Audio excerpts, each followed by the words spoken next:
Ce programme vous est présenté par la région Grand Est. 24 heures en Alsace vous est présenté par le Crédit Mutuel. Une banque qui appartient à ses clients, ça change tout.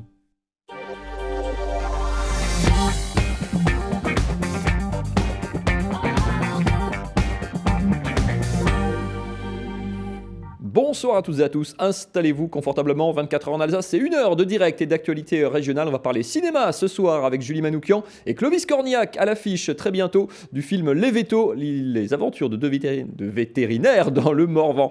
On parlera voyage évidemment, comme chaque vendredi, Emmanuel Monod vous emmène à Vienne, la capitale autrichienne. Elle nous fera découvrir tous ses bons plans et ses trésors. On parlera de votre programme du week-end aussi, à la télé ou côté sortie, avec Célia Mérimèche. On parlera de Chef à bord bien sûr, on parlera de Célesta, la nouvelle série. On parlera également d'idées sorties du côté de Bâle. Tout ça est au menu de ces 60 prochaines minutes. Mais on commence, bien sûr, comme chaque soir, par les infos. Le JT est présenté par Camille Roland.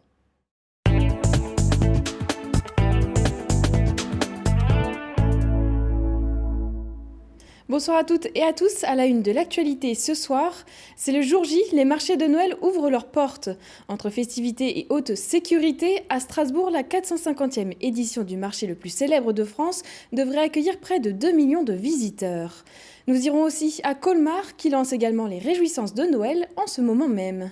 Et puis, autre temps fort du week-end, le Maillon inaugure son nouveau théâtre au Wacken, avec une pendaison de crémaillère riche en festivités. Et on commence donc avec l'ouverture du marché de Noël de Strasbourg. Les odeurs de cannelle et de vin chaud ont envahi les rues. Les 300 chalets se sont installés. Et cette année, le marché fait la part belle à l'enfance avec des jouets en bois, des ateliers manuels et spectacles pour les petits. Dans quelques instants, le grand sapin de 30 mètres de haut, originaire de la forêt de Burch, va s'illuminer place Kléber. Pour la première fois, il sera accompagné de 2 autres sapins, l'un alternatif place Grimmeisen et un sapin participatif place du marché Gaillot. Un trio qui symbolise les 3 ambiances différentes de cette édition, un Noël magique, un Noël autrement et la récré de Noël. Reportage de Cécile Motz. Là, on est vraiment dans les tout derniers préparatifs, mise en route du vin chaud. Dans les chalets, c'est l'effervescence. Après avoir préparé le vin chaud, place aux tartes flambées. Le coup d'envoi du marché est dans quelques heures et au pied de la cathédrale, les commerçants s'impatientent. Qu'est-ce que vous faites là, monsieur ? De mettre ce petit bitonio là, qui ne veut pas toujours s'y mettre comme il faut. Ça prend beaucoup de temps, c'est des petits détails de fin de stand qui prennent beaucoup de temps. Le stress, non. L'excitation, eh bien, oui. Dès que nous ouvrons le chalet, c'est vraiment pour nous un bonheur. À 14h, les chalets sont au diapason et les visiteurs au rendez-vous. Qu'ils soient alsaciens ou d'un peu plus loin, chacun a ses raisons de venir le premier jour du marché de Noël. Aujourd'hui, il y a une belle ambiance et pas beaucoup de monde, donc c'est parfait. On est déjà venu au marché de Noël, c'est pas la première fois, et c'est toujours aussi sympa, toujours agréable. En Argentine, on ne célèbre pas vraiment Noël. Alors de voir toutes les décorations, tout ce qui est installé ici, c'est vraiment incroyable. Je suis quand même étonné qu'il y ait déjà pas mal de monde. Donc voilà, mais c'est sympa, oui. Ouais. 1 an après les attentats de Strasbourg, la sécurité est renforcée et les forces de l'ordre sont présentes en nombre dans les allées. Les visiteurs se souviennent mais ne comptent pas délaisser le marché de Noël pour autant. Je pense que de toute façon ça peut arriver n'importe où, donc il ne faut pas se faire des films et le faire quand même. Si on doit s'arrêter de vivre pour des malades, non, je pense pas. Je pense que justement, on doit montrer qu'on est là. C'est normal, je trouve. Et puis, oui, on se sent protégé, en fait. Puis merci aux forces de l'ordre. On ne le dit pas assez, mais je trouve qu'on est content qu'elles soient là. En début d'après-midi, les 16 points de passage pour accéder à la Grande Île étaient déjà pris d'assaut. Il faudra donc s'armer de patience pour entrer au centre-ville. Et cela pendant 5 semaines, le temps du marché de Noël de Strasbourg. Chimène Badi, Anaïs Delva alias la Reine des Neiges ou encore le chanteur Orkoskas. Pour cette édition 2019 du marché de Noël, ces personnalités ont toutes fait le déplacement. Elles auront la lourde tâche de lancer le début des festivités en chanson. Cécile Motz et Pauline Huberschlag les ont rencontrées.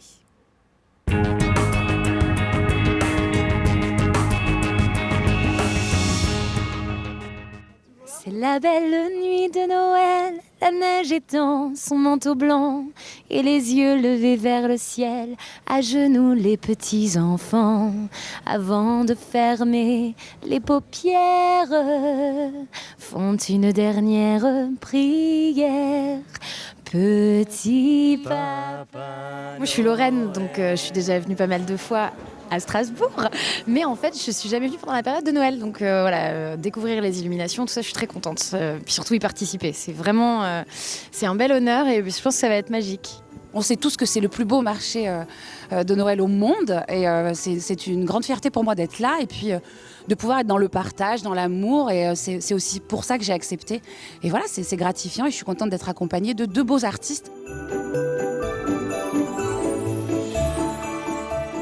Noël pour moi ça représente un moment de pause, un moment où on arrête tout et où on se retrouve en famille, ce qui est rare pour moi et pour beaucoup je pense. Donc voilà, c'est le moment où on se retrouve au-delà des cadeaux, au-delà du beau repas, au-delà de tout. Ce qui est vraiment agréable, c'est de pouvoir se retrouver en famille, pour ma part. Du coup pour moi Noël c'est vraiment la musique. Moi c'est vrai que voilà, on se retrouve dans les rues, on voit tout le monde qui sourit. Je fais aussi beaucoup de théâtre et c'est vrai que c'est une période de l'année où beaucoup de gens sont seuls et du coup il y a beaucoup de gens qui viennent voir les spectacles le 24, le 25. Donc j'ai eu la chance de le vivre sur scène, dans le partage avec des gens qui peut-être n'avaient pas de famille à retrouver et ça c'est une chance de faire passer des beaux moments aux gens à ce moment-là.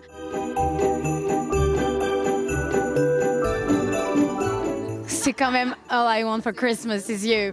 C'est quand même la chanson, quoi. C'est pas pour rien que c'est la chanson numéro 1 tout le temps depuis des années. Les chansons de jazz, Cold December Night, vraiment quelques chansons qui font vraiment rêver. Et du coup, vraiment, c'est une période assez particulière. Il faudra bien te couvrir. Dehors, tu vas avoir si froid. C'est un peu à cause de moi.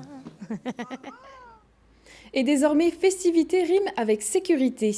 Le souvenir de l'attentat du 11 décembre 2018 est encore dans tous les esprits.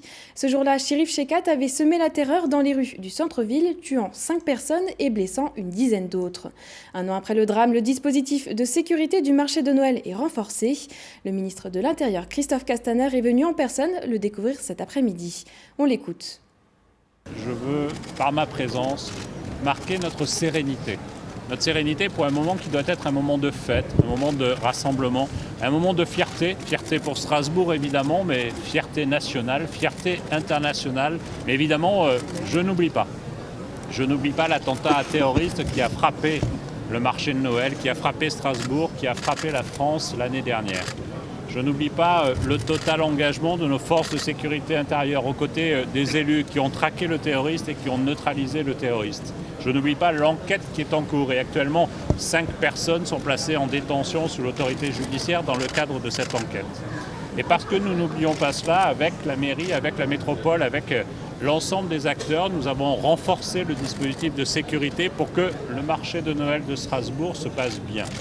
Face au terrorisme, la France a toujours su se dresser, a toujours su se redresser.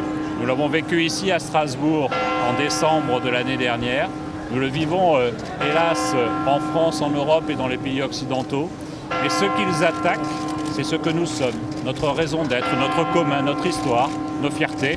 Et donc nous sommes ici debout pour accompagner celles et ceux qui incarnent ce moment de rassemblement ici à Strasbourg. Parmi les nouvelles mesures, 760 policiers, gendarmes, sapeurs-pompiers et militaires sont mobilisés. Et la grande île tout entière est ciblée par ces contrôles, pas seulement les marchés de Noël. Il y aura également moins de points d'entrée que l'an dernier et le filtrage se veut améliorer. Les bus et trams ne s'arrêteront pas non plus dans les arrêts du centre-ville aux horaires d'ouverture du marché de Noël jusqu'au 24 décembre. De façon générale, le système de sécurité est annoncé comme repensé et renforcé, comme nous l'explique Robert Herman, président de l'Eurométropole de Strasbourg. Repensé, renforcé, je veux dire pour tenir compte évidemment de ce qui s'est produit l'année dernière, faire en sorte aussi qu'on puisse en permanence apporter secours aux personnes. Je veux dire qu'il y a évidemment, chacun a l'esprit des attentats, mais il y a aussi les malaises, il y a aussi les pickpockets, il y a aussi des risques d'incendie, il y a aussi tout ce qui appartient à la vie quotidienne. Et donc, comment est-ce qu'on concilie un marché de Noël, 2 millions d'habitants, la vie quotidienne, c'est de faciliter la vie aux riverains qui habitent le centre-ville, et en même temps, je dirais, d'assurer une sécurité maximale Voilà, tout cela fait l'objet d'un travail long, fastidieux. Les services de l'État se livrent à une coproduction avec nos services. On a renforcé évidemment la vidéoprotection, on a renforcé évidemment les dispositifs de police nationale et municipale. Et puis la police a fait évoluer son dispositif, vous le savez, en accroissant le nombre de policiers en civil. Direction maintenant Colmar. Ici aussi, c'est le jour J. C'est sur la place de l'ancienne douane, en plein cœur de la ville, qu'une centaine de maisonnettes sont installées. Marine 10 est allée les découvrir avec les tout premiers visiteurs. La neige, ce sera pour plus tard. Le marché de Noël de Colmar a débuté sous un grand soleil. Début d'après-midi, les rues n'étaient pas encore bondées de monde, de quoi ravir les premiers visiteurs. Parmi eux, de nombreux étrangers émerveillés par ce marché de Noël. Ma famille est déjà venue ici. Ils nous ont beaucoup recommandé la destination. Nous avons lu également que c'est une ville qui abrite un très beau marché de Noël. Donc c'est pour cela que nous sommes ici. Et il a l'air beaucoup mieux que celui que nous avons à Londres. Je suis originaire d'Inde, mais je vis à Munich. C'est la deuxième fois que je viens ici. La dernière fois, j'étais venu juste pour un jour et j'avais vu le marché de Noël. Nous l'avions trouvé beaucoup mieux que celui d'Allemagne, donc nous sommes revenus. Le marché de Noël de Colmar attire environ 1,5 million de visiteurs. Alors l'événement est forcément très attendu aussi pour les exposants. C'est une grosse préparation en amont, donc c'est anticipé pour les stocks, pour les ventes, pareil pour l'organisation de l'installation, la décoration aussi, donc il y a quand même pas mal de temps investi, donc on attend toujours un peu le marché de Noël chaque année, quoi.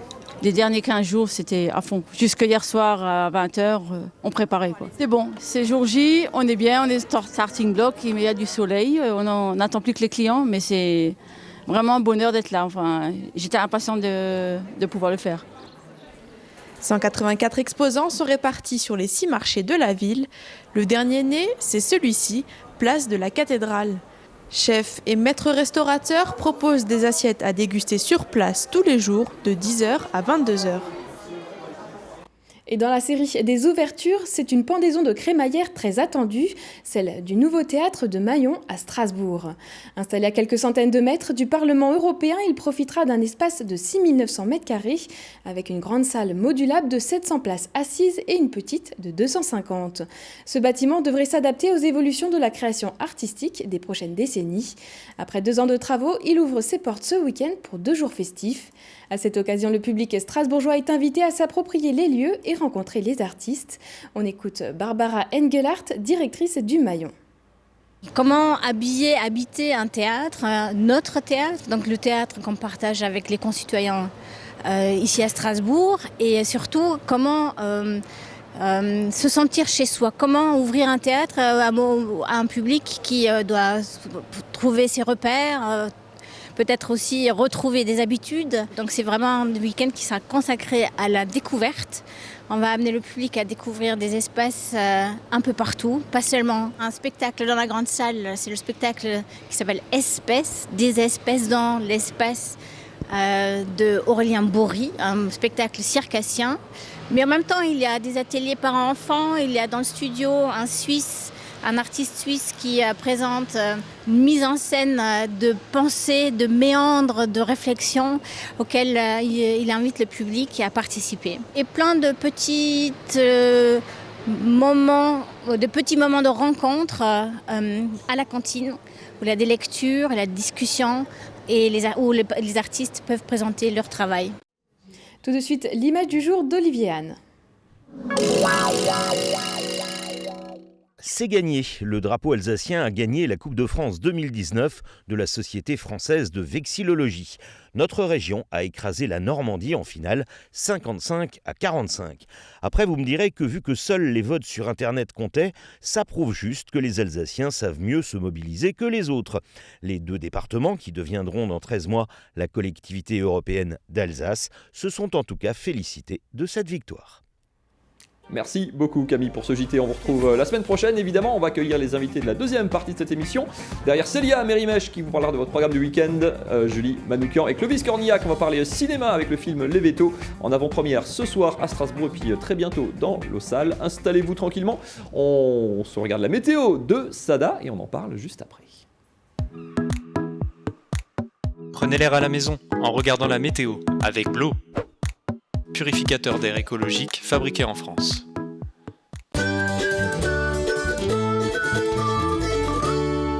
Bonjour à tous. Alors, en ce samedi matin, eh bien, regardons tout de suite ce qui nous attend. Alors, beaucoup de nuages si vous êtes à Colmar, à Bâle ou à Karlsruhe, partout ailleurs, quelques éclaircies.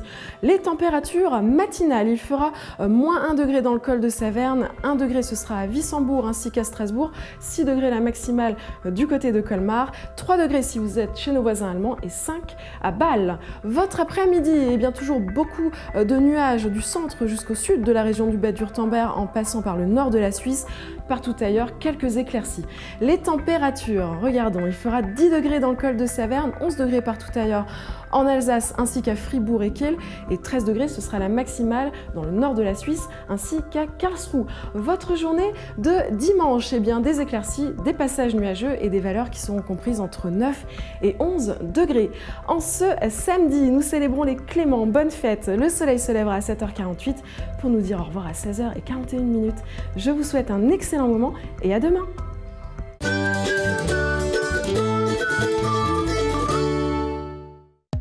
Votre météo vous a été présenté par Blo. Purificateur d'air intérieur, simple, efficace et économique. Et on va parler cinéma dans ce 24 heures en Alsace. Nous sommes ravis d'accueillir Julie Manoukian et Clovis Cornillac. Bonsoir. Bonsoir. Bonsoir. Un petit peu couru dans Strasbourg pour être parmi nous à l'heure dans ce direct. Vous êtes venu présenter.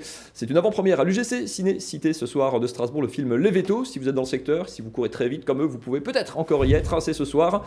Ils sont pour l'instant posés chez nous. Julie Manoukian, c'est votre premier film. Comment ça se passe une promo? C'est toujours un peu la course quand c'est un premier long métrage comme ça. C'est la fin de l'aventure. Mais... Donc vous avez une épaule expérimentée à vos côtés. Déjà oui, alors voilà, et un fort bon camarade pour partager ces moments-là. C'est beaucoup de joie pour moi pour l'instant, voilà, ce début de promo. On a du public aux avant-premières, donc c'est très, très émouvant pour moi, pour nous. Les gens ont l'air d'apprécier le film, donc c'est la fin joyeuse d'une aventure qu'il a été depuis le début. Clovis Cornillac, c'est toujours un exercice un peu particulier de venir présenter, défendre entre guillemets un film, sachant qu'il y a forcément un décalage entre le tournage et puis le moment où vous êtes là ce soir devant les spectateurs. Non, c'est pas particulier. Ça fait partie maintenant, enfin depuis plusieurs années, maintenant une vingtaine d'années, on est très sollicité pour accompagner les films, ce qui n'était pas le cas quand j'ai commencé. Mais ce qui est joyeux là, en l'occurrence, c'est quand la cohérence d'un début, d'un fantasme, d'un film, puis l'écriture, et puis le tournage, etc., quand tout ça est absolument cohérent. C'est-à-dire qu'il n'y a aucun heurt jusqu'à maintenant, et le public est pareil, dans la même dynamique que nous. Et ça fonctionne. Oui, c'est alors très chouette. Alors vous incarnez dans ce film un vétérinaire de campagne profonde, qui est un petit peu complètement même lâché presque du jour au lendemain par son associé, mais qui lui dit pas de souci, je t'ai trouvé une remplaçante, en l'occurrence sa nièce, fraîchement sortie d'école, et puis qui est pas tout à fait consentante et au courant de ce qui l'attend. Bonne annonce. Allô Michel ? Qu'est-ce qui se passe ? Il a que moi comme famille, je peux pas le laisser tout seul. Mais c'est où ton bled ? Dans le Morvan. Mes amis, je vous demande d'accueillir ma nièce unique et merveilleuse qui vient prendre ma place à la clinique. C'est quoi ces conneries, Michel ? Oh, t'es trop jeune pour être vétérinaire. Ah mais je suis pas véto, je suis chercheuse. Nicolas, je suis l'associé de votre oncle. Moi, ça fait 5 ans que je cherche la relève. Jusqu'à 40 km, c'est notre territoire. Tout seul, j'ai aucune chance. Ma vie, elle est pas ici.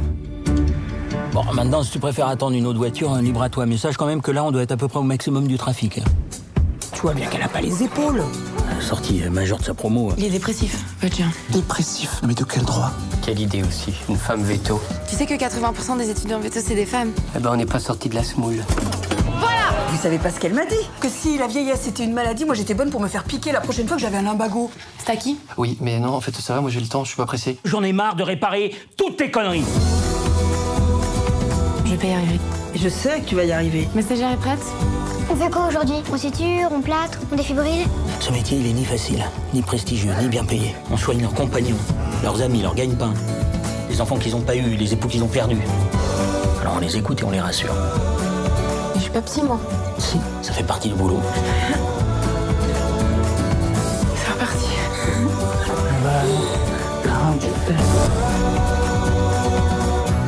Ça fait toujours ça? Sauver une vie? Bah reste, comme ça tu sauras. Alors la bande-annonce est très bien faite dans le sens où Julie Manoukian, on rit beaucoup, ce qui est vrai dans le film, mais il y a aussi un vrai problème de fond. Pourquoi on choisit ce thème-là? Parce que dans un urbain qui débarque dans le monde rural, il y a plein de situations évidemment drôles, de décalage un peu cocasses, ou parce qu'aussi il y avait un vrai problème de fond que vous souhaitiez mettre en lumière? Quand j'ai commencé à faire des recherches sur le métier de vétérinaire que je ne connaissais pas, je suis tombée amoureuse du sujet. Donc l'histoire, c'était vraiment ça. C'était ce qui m'a frappée, c'est un métier que tout le monde connaît de loin, que peu de gens connaissent de près, et dont peu de gens connaissent, en tout cas moi, les difficultés actuelles, qui sont les mêmes que celles des médecins en humaine, et des gens qui vivent à la campagne en général. Et l'histoire s'est imposée à partir de là, parce que la question, c'était comment on fait pour recruter quand on est soi-même un peu en train de couler. Et en même temps, dans tout ça, il y a beaucoup de joie parce que les vétérinaires ont beaucoup d'humour et que c'est un métier passion, donc ils le font avec aussi beaucoup de plaisir. Donc l'histoire s'est un peu imposée d'elle-même quand j'ai compris que c'était les enjeux pour cette profession en ce moment. Justement, qui dit vétérinaire dit animaux. Pour ce premier film, c'était pas trop compliqué justement de tourner avec des animaux, de se rajouter cette difficulté supplémentaire peut-être? Pas tant que ça, pas autant que je l'avais craint en tout cas. On avait bossé en amont avec la dresseuse Muriel Beck pour être sûr que j'avais pas écrit des choses qu'on pourrait pas faire. Et puis, comme me l'a fait remarquer Clovis, les animaux étaient à leur place dans l'histoire. C'est-à-dire que c'est des animaux qui sont des animaux de compagnie ou de rente, mais auxquels on ne demande pas de faire des choses extraordinaires ou incongrues. Donc voilà, Muriel a pu les préparer, à part le chien de chasse qui nous en a fait voir, parce que c'était pas un comédien. Les autres ont été plutôt de bons collaborateurs. Ouais. Clovis, vous avez échappé à la scène du vélage, qui est une vraie scène en fait, mais qui est l'accouchement est fait, le vélage est fait par Noémie Schmidt, votre partenaire dans le film. Mais vous étiez présent, c'est une vraie naissance, c'est une expérience aussi quelque part. J'étais pas présent le jour où ils l'ont fait, mais c'est vrai que c'est des moments qui sont très chouettes à vivre, à faire. Donc c'était une expérience qu'ils ont vécue et qui les a et qui va les enrichir avec le temps. Ça fait partie des expériences où nous, les acteurs, on a cette chance-là. À certains moments, on peut faire des choses. Voilà, moi, j'ai pu piloter un avion de chasse, par exemple. Même les familles des pilotes ne peuvent jamais piloter un avion de chasse, ni monter dedans. Voilà, on a des privilèges à certains moments, et notamment là, le vélage.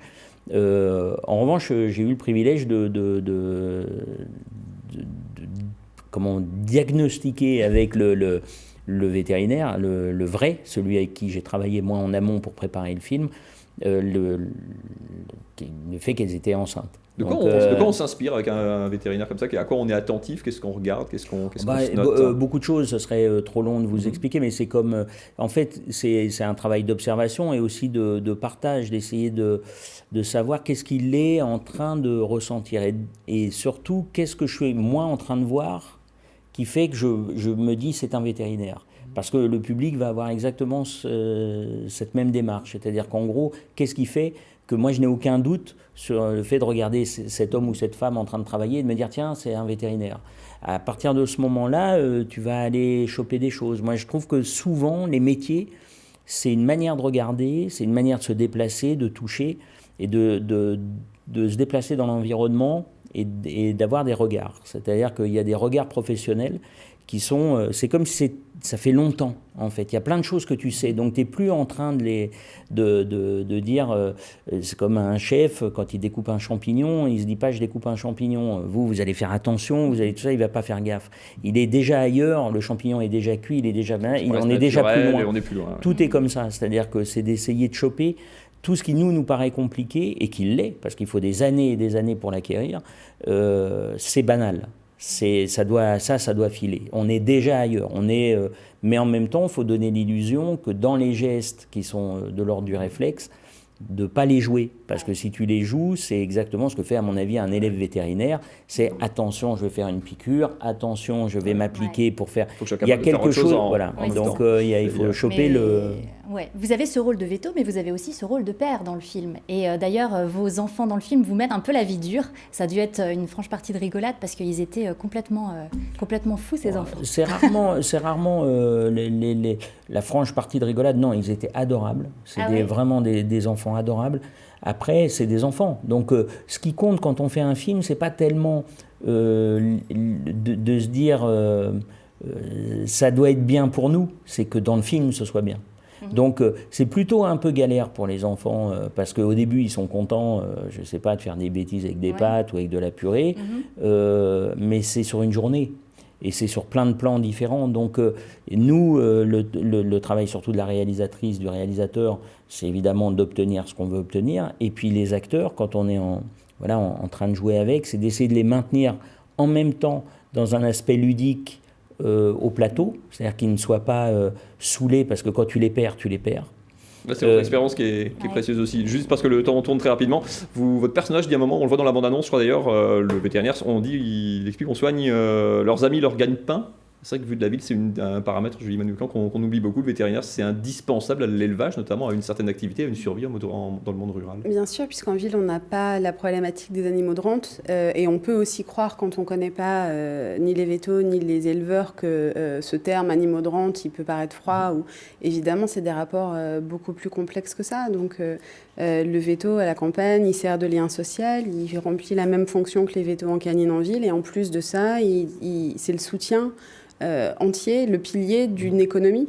Et ils se font de plus en plus rares, comme d'autres corps de métier. Enfin, il y a une vraie dimension de vouloir montrer effectivement ces carences, ces lacunes. Oui, parce que c'est un vrai problème et que surtout, comme je le disais tout à l'heure, moi je suis tombée amoureuse de ce que j'ai découvert de ce métier en faisant des recherches, donc il fallait surtout pas les trahir. Et quand j'ai compris à quel point c'était difficile, compliqué et pour l'instant en manque de solutions, il fallait en parler sous peine de passer complètement à côté de la réalité. Très bien. Vous restez avec nous tous les deux. On continue de parler de ce film dans un instant. Célia va nous parler du programme, de ce qu'il faut faire ou pas en Alsace ce week-end. C'est juste après cette courte page de pub. À tout de suite.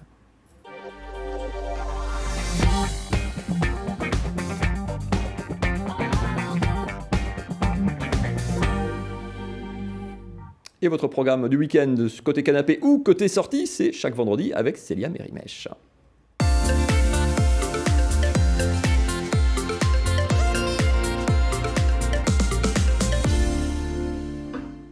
Et on commence cette chronique avec l'événement, bien sûr, du moment sur Alsace 20. Vous le savez, la saison 9 de Chef à bord est lancée et il reste encore 6 candidats en lice pour devenir le meilleur espoir de la gastronomie alsacienne. Et pour ce deuxième épisode, nous irons du côté de la Villa Météor. La brasserie alsacienne est familiale depuis 8 générations. Vous y découvrirez une épreuve inédite, bien sûr. Et après, je vous retrouverai pour l'épisode de Chef à bord les coulisses où nous rencontrerons Michel Hague, président de la brasserie, 7e génération, lui. Et nous parlerons également avec Fritz Météor, une institution à lui tout seul, de la fabrication de cette bière, bien sûr, et de tous les secrets de fabrication. Bref, un beau programme, vous le savez, c'est tous les samedis à 18h30 pour la première diffusion et également à 22h sur Alsace 20. Vous retrouvez tous les replays sur notre site internet. On regarde tout de suite la bande-annonce de ce deuxième épisode. Aujourd'hui, on attaque une épreuve très importante pour nos candidats, qu'ils vont débuter à 6 et seuls 4 d'entre eux vont continuer l'aventure Chef à bord. 3, 2, 1... Cuisiner!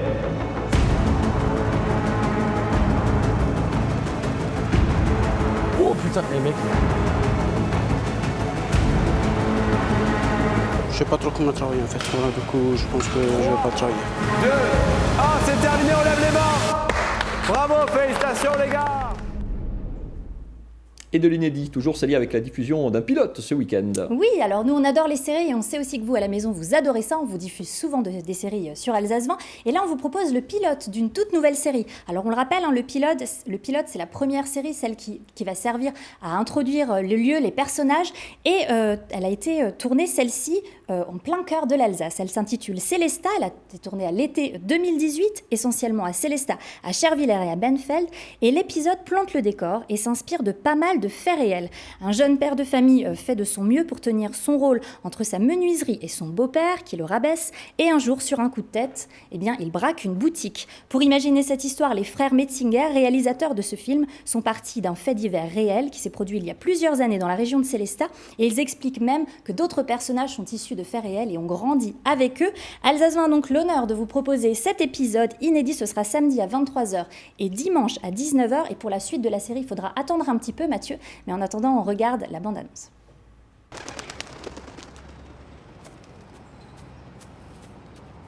Les voisins vont appeler les gendarmes, maman.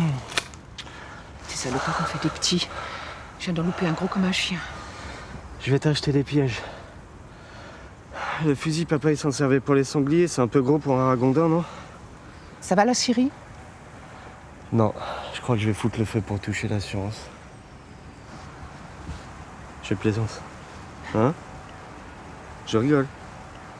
Tu fais ce que tu veux. Mais tu laisses pas Dorgler s'approcher de la Syrie. Ouais, ça suffit, donne-moi ça. C'est un charognard. Il va te voler comme il a volé tous les commerçants d'Ilsenheim.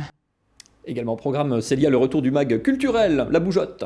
Oui Mathieu, c'est le grand retour de La Bougeotte, ce magazine mensuel de 26 minutes qui a pour mission de mettre en lumière l'art et la culture de notre belle région, et dans sa diversité bien sûr et sa splendeur. Et Nicolas Turon, notre guide, explorera à nouveau notre grand territoire pour en faire connaître toutes les richesses culturelles et artistiques, et il nous emmènera notamment la semaine prochaine dans les coulisses du cirque Rouage à Ucange, chez un souffleur de verre, et on parlera également de champagne, pour la champagne bien sûr, et de musique avec la compagnie Mal en Promener, un beau programme en perspective qui sera donc diffusé jeudi dans votre case magazine à 18h, et vous retrouverez bien sûr toutes les diffusions sur le www.alsace20.tv comme d'habitude. Et comme on est vendredi, une petite idée de sortie pour le week-end. Et oui, une petite idée sortie, je vous emmène dans le sud, Mathieu, le sud de l'Alsace bien sûr, du côté de Mulhouse, oui, du côté de Mulhouse, où se tiendra la nouvelle édition du Salon international d'art contemporain Art 3F et de sa foire Art Fair.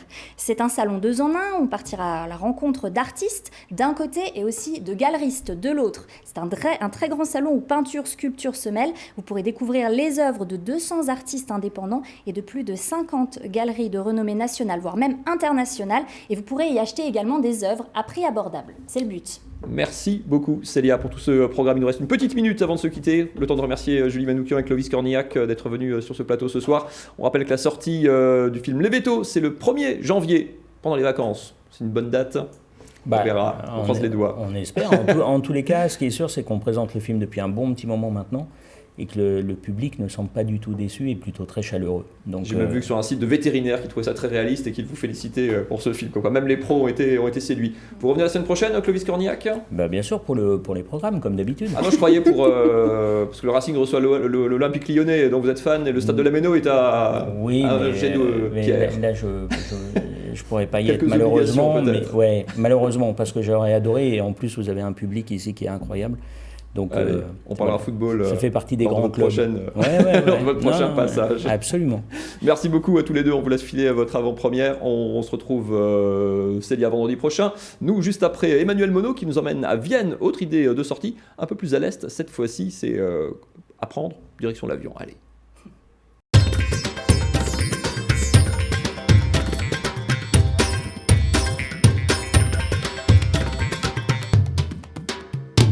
Bonsoir, ce soir je vous emmène en Autriche, destination touristique par excellence. Ce petit pays niché au cœur de l'Europe allie paysages bucoliques et richesses culturelles impressionnantes. Vous aimerez sa nature généreuse entre lacs aux eaux cristallines et hauts sommets enneigés.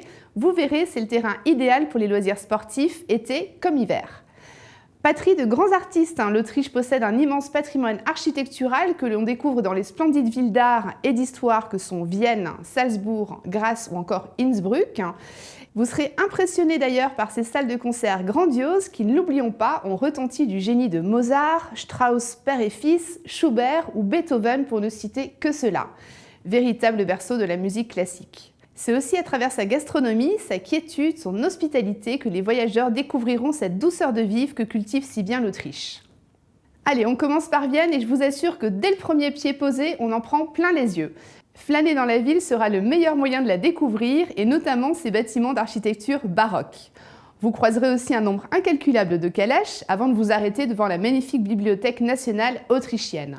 Elle date du XVIIIe siècle et c'est l'une des plus belles bibliothèques au monde, un véritable joyau d'architecture. Amateurs de culture, arrêtez-vous aussi au musée d'histoire naturelle et d'histoire de l'art. Ils sont situés l'un en face de l'autre. Surtout après la visite, prenez le temps d'un café en plein cœur du musée et de son architecture incroyable. Une autre visite incontournable. Après Versailles, bienvenue chez Sissi au château de Schönbrunn. 40 pièces sur les traces de la famille impériale dont la grande galerie est un chef-d'œuvre. Du haut de la Gloriette, vous aurez un magnifique point de vue panoramique sur Vienne. Les idées sorties à Vienne, vous les attendez. Alors boire du vin car la capitale est entourée de vignes et le vin rouge y est excellent. Bien sûr, manger des saucisses au kiosque. Et oui, vous êtes en Autriche, vous trouverez plein de kiosques à saucisses. Rien de mieux que le stand à saucisses Bitzinger Albertina pour déguster une authentique saucisse viennoise avec une bonne bière et à des prix très raisonnables. Et même s'il faut manger debout, c'est une expérience à ne pas manquer. Un autre incontournable, allez à l'opéra et n'oubliez pas de prendre la Vienna Card pour bénéficier de réductions et de nombreux lieux de la ville. Surtout avec les transports gratuits, vous la validez une seule fois et c'est à volonté sans jamais recomposter. Puisque nous sommes en Autriche, allons faire un petit tour du côté de Innsbruck, sa capitale régionale qui réserve son lot de surprises avec la découverte de la vieille ville, son célèbre petit toit d'or et ses maisons bâties à l'époque de l'empereur Maximilien Ier. Une autre visite sympathique à côté de Stams, un charmant petit village dans lequel vous découvrirez son abbaye cistercienne. Visitez ce magnifique lieu de pèlerinage sur le chemin tyrolien de Saint-Jacques de Compostelle. 2 superbes clochers salueront votre arrivée. Mon petit plus, la fête traditionnelle de la transhumance au Tyrol. Cette tradition qui date dans certains villages autrichiens de plus de 400 ans est fêtée aujourd'hui de la même façon que jadis. Une journée très attendue par tous où les habitants du village en costume traditionnel viennent accueillir les troupeaux et retrouver pour une journée encore un peu des saveurs de l'été, accompagnés par un concert sur la place de l'église. Niveau activité, de belles randonnées pédestres ou à vélo vous y attendent dans la région Tyrol. Et si vous avez besoin d'un peu de repos, des hôtels 3 étoiles et 4 étoiles vous combleront avec leur spa et leur ambiance wellness. Le bon plan au départ d'Alsace, vous l'attendez tous. Prenez un vol direct avec EasyJet au départ de Bâle-Mulhouse. Plusieurs vols par semaine vous seront proposés au gré de vos envies. Et comme vous le savez, plus on s'y prend tôt, plus on bénéficie de petits prix, comptez entre 60 et 80 € par personne. Réservez votre hôtel à l'avance pour avoir plus de temps sur place. Vous trouverez toutes les gammes de prix pour les hôtels à Vienne. Il faudra un petit peu s'éloigner du centre pour trouver les hôtels les moins chers. Pas de souci pour se déplacer. Lorsqu'il fait beau, tout peut se faire à pied très facilement dans le centre. Les rues sont larges et la balade est très agréable. Et pour se rendre un peu en périphérie, comme par exemple visiter Schönbrunn, le célèbre château de Sissi l'impératrice, les différentes lignes de métro la desservent très bien. Sur ces belles images, moi je vous dis à la semaine prochaine pour une nouvelle chronique. Et pour refermer cette émission, je vous propose notre coup d'œil hebdomadaire par-dessus les Vosges pour suivre l'actualité du reste de la grande région. Ça s'appelle Une semaine dans le Grand Est. Moi, il me reste à vous souhaiter un excellent week-end. Je vous retrouve lundi, on parlera culture dans 24 heures en Alsace, on parlera sport évidemment avec Marine Zis. Excellent week-end à toutes et à tous. Salut.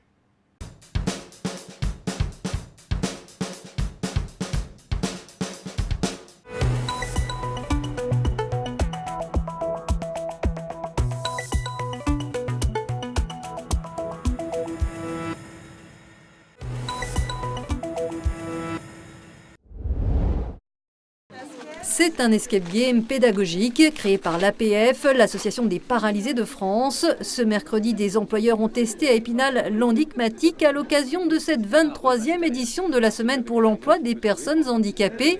Il fallait mener l'enquête avec des accessoires. On vous propose de vous mettre vous-même en situation de handicap. Donc vous pouvez vous bloquer la jambe par exemple, vous bloquer le bras, mettre un casque anti-bruit, le faire en fauteuil roulant ou des lunettes qui recréent des troubles de la vision. C'est une enquête policière, comme un escape game normal, entre guillemets, mais dans les énigmes se sont glissées des parties à déchiffrer liées à différents types de handicap, un code en braille, de la langue des signes par exemple. Donc on va dans les entreprises et les personnes passent 45 minutes à résoudre une enquête policière et à se confronter à différents types de handicap. Le premier suspect a déjà été trouvé. Parmi les enquêteurs, une collaboratrice de la société Thirier. Le groupe vosgien de produits surgelés emploie 73 personnes en situation de handicap. Cet escape game, c'était un peu vie ma vie.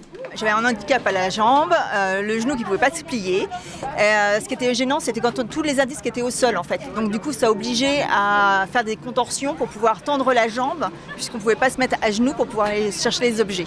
Un jeu pour prouver que la compétence prime sur le handicap. La loi de 1987 qui verra au 1er janvier les démarches des employeurs simplifiées impose toujours aux entreprises de 20 personnes et plus un taux de 6% de travailleurs handicapés, mais 80% des handicaps sont dits invisibles. Les salariés ne se signalent pas par peur de perdre leur emploi, pourtant ils pourraient bénéficier d'un accompagnement. Nous, ce qu'on veut, c'est vraiment promouvoir au sein de chez Thirier la déclaration spontanée des salariés, parce qu'ils vont avoir quelque chose à y trouver aussi. Parce que ce que l'on veut aussi, c'est leur dire, on va vous aider. Les entreprises qui n'atteignent pas les objectifs de la loi s'acquittent d'une taxe collectée par l'AGEFIP et utilisée par Cap Emploi pour l'insertion des personnes handicapées. Et point positif, la société serait plus inclusive. Le handicap n'est pas un frein. Aujourd'hui, un employeur recherche avant tout un CV, une qualification, une formation, une compétence, une technicité, un savoir-faire, un savoir-être.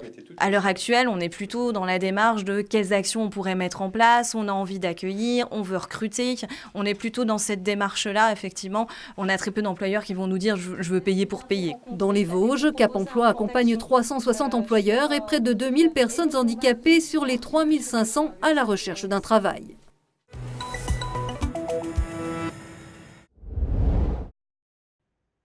À la Chapelle Saint-Luc, le directeur du site Michelin applique une stratégie en 3 temps. Tout d'abord, l'urgence.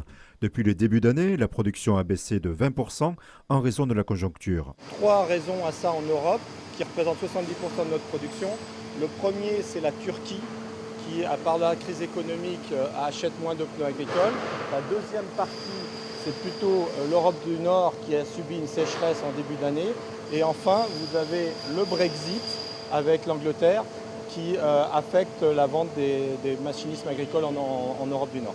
Si en Allemagne, à La Roche-sur-Yon, Michelin a prévu de fermer ses sites, ici, ce n'est pas du tout le cas. Selon la direction, l'habituelle baisse conjoncturelle est si forte que le site doit fermer durant une vingtaine de jours en fin d'année, et ce, malgré l'usage de tous les leviers. L'arrêt des contrats temporaires, faire beaucoup plus de formation. Malheureusement, ce n'est pas suffisant et donc on a activé au dernier moment le levier d'activité partielle. La situation actuelle de l'usine de Troyes n'a rien à voir avec la situation de la Roche-sur-Yon. Les baisses de marché que l'on voit en poids lourd premium sont dues à une attaque très violente de la part de nos concurrents sur le marché bas de gamme. Ce site se prépare au même type d'attaque sur les pneus agricoles. Chaque année, 300 000 pneus sont fabriqués ici. Tous ne sont pas affectés par le manque de compétitivité dans des marchés mondialisés. Le premier, c'est le marché de la vigne. Sur ce marché-là, nous sommes relativement compétitifs. Sur le marché très haut de gamme du pneu agricole, nous sommes bien positionnés. Tout ça, ça représente environ 60% de la production de l'usine de la Chapelle Saint-Luc. En revanche, sur les marchés du moyenne gamme, des concurrents qui sont beaucoup plus compétitifs et beaucoup plus agressifs. À moyen terme, pour y faire face, Michelin maintient un plan d'investissement de 9 millions d'euros par an jusqu'en 2021. Augmenter la productivité et d'industrialiser une nouvelle dimension et une nouvelle gamme de pneus agricoles. Si nécessaire, nous recruterons. Le but consiste à pouvoir augmenter ou diminuer rapidement la production. Au-delà de 2 ans, les perspectives restent floues. À ce jour, l'usine de la Chapelle Saint-Luc n'est pas menacée. Mais vous savez qu'on peut difficilement prévoir les marchés au-delà de 2 ans. Clairement, la situation actuelle inquiète l'ensemble de nos salariés, mais on a présenté à l'ensemble de nos salariés la situation de l'usine. On a organisé des groupes de travail et on a 3 axes de travail qui sont la compétitivité, la réactivité et l'attractivité. L'usine Michelin de la Chapelle Saint-Luc compte 840 salariés.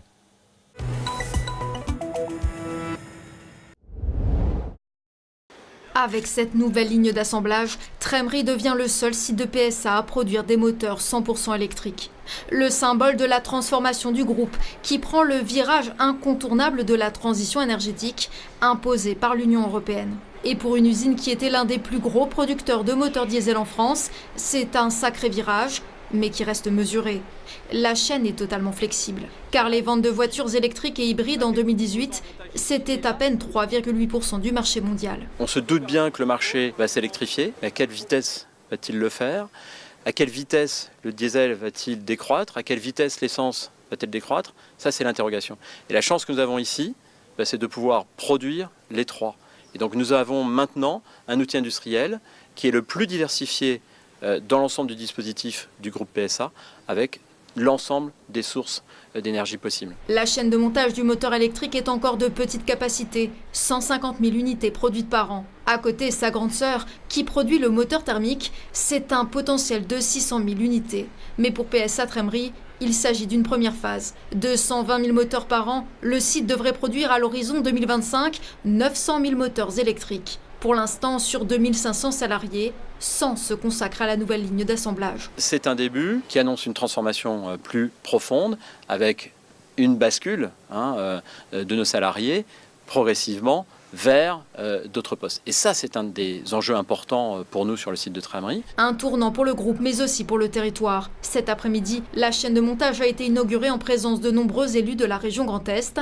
PSA est le plus gros employeur privé de la région. Nous sommes battus pour faire en sorte que et Trémery et Metz-Borny puissent être défendus à tous les niveaux. Donc je crois qu'aujourd'hui, le pari est gagné. Il y a des co-industriels qui viennent d'ici quelques mois ici sur le site de Trémery et ensuite également sur le site de Metz-Borny pour pouvoir apporter de nouvelles technologies, les évolutions en matière électrique et hybride. Pour l'instant, seul l'assemblage du moteur est réalisé à Trémery. Mais d'ici 2022, des éléments critiques seront également conçus sur le site. Pour y parvenir, l'investissement du groupe est conséquent, 10,5 millions d'euros.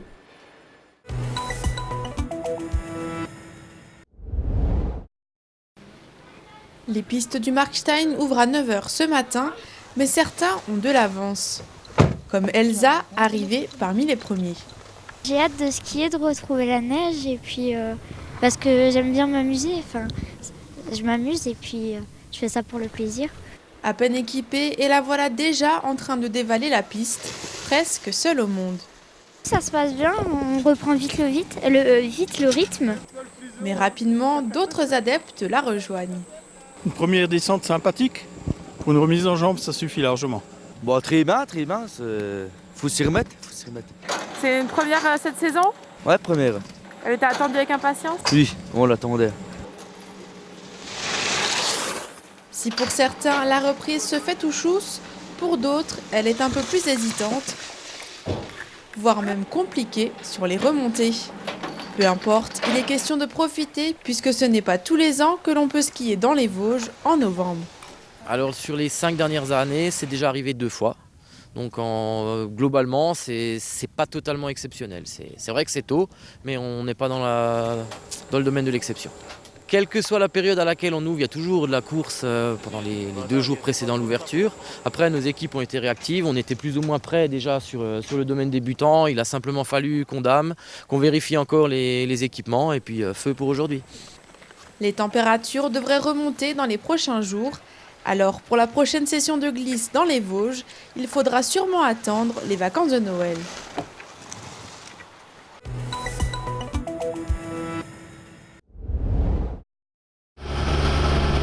Au volant, Arnaud, salarié du domaine skiable de la Moselaine à Gérardmer, qui nous emmène ce mardi matin tout en haut des pistes encore fermées au public. Au sol déjà 35 cm d'une neige fraîchement tombée et dans ce décor enneigé et de brouillard, ce bâtiment construit cet été et qui abrite ce monstre, un compresseur de près de 5 tonnes pour 16,5 bars de pression, il sera fonctionnel la semaine prochaine. C'est un nouveau compresseur de 250 kW qui va, on va dire, renforcer le circuit d'air pour la neige de culture. On avait un petit déficit d'air, on va même dire un gros déficit d'air, surtout à température marginale. Température marginale, c'est des températures où on a à la limite pour fabriquer de la neige, c'est-à-dire -3, -4 là. Donc à -3, -4, il nous faut énormément d'air et voilà, il va parer à cela. Il va s'ajouter aux 3 autres compresseurs qui se trouvaient un peu plus bas sur la station. Voilà, oui, il arrive en supplément. Entre le bâtiment, un transformateur et ce nouveau compresseur, l'investissement de la station se monte à environ 600 000 € et l'achat d'autres compresseurs ne sont d'ailleurs pas à exclure dans les années qui vont suivre. L'enneigement artificiel se renforce donc à la Moselaine. 5 enneigeurs supplémentaires ont été installés, ce qui porte leur nombre à 170. Disons que ça nous aide fortement. C'est vrai que on a toujours des vagues de froid dans l'hiver qui nous permettent de conforter le manteau neigeux. Il est vrai que sans ça, aujourd'hui, c'est compliqué. L'hiver dernier, la station a réalisé 237 000 forfaits, une saison qualifiée d'exceptionnelle. Cette année sera-t-elle du même tonneau? L'ouverture, si les conditions le permettent, est annoncée ce 6 décembre. 35 cm en haut, mais ils annoncent un redout quand même. Ouais, ils annoncent un redout là, la semaine prochaine, donc on va voir si c'est significatif ou pas, quoi. Bon, j'espère que le froid restera avec nous. Première neige rime avec premier plaisir. Certains ont d'ailleurs déjà chaussé les skis de rando. J'habite à Nancy, mais j'ai un appartement sur Gérardmer. Et comme je suis en retraite, j'en profite énormément dès que les conditions sont bonnes de profiter de la nature de Gérardmer, quoi. Je vous dis que vous êtes le roi du monde aujourd'hui. Ah ben on n'en est pas loin, quoi. C'est un peu prétentieux, mais je pense que skier ce matin sans bruit, avec une neige excellente, on n'est pas loin d'atteindre le roi du monde, quoi. Le Markstein sera la première station de ski alpin du massif à ouvrir ses pistes, 3 plus précisément dès ce mercredi. Pour la Bressonnec, l'ouverture est prévue le 21 décembre et pourrait être anticipée en fonction des conditions d'enneigement.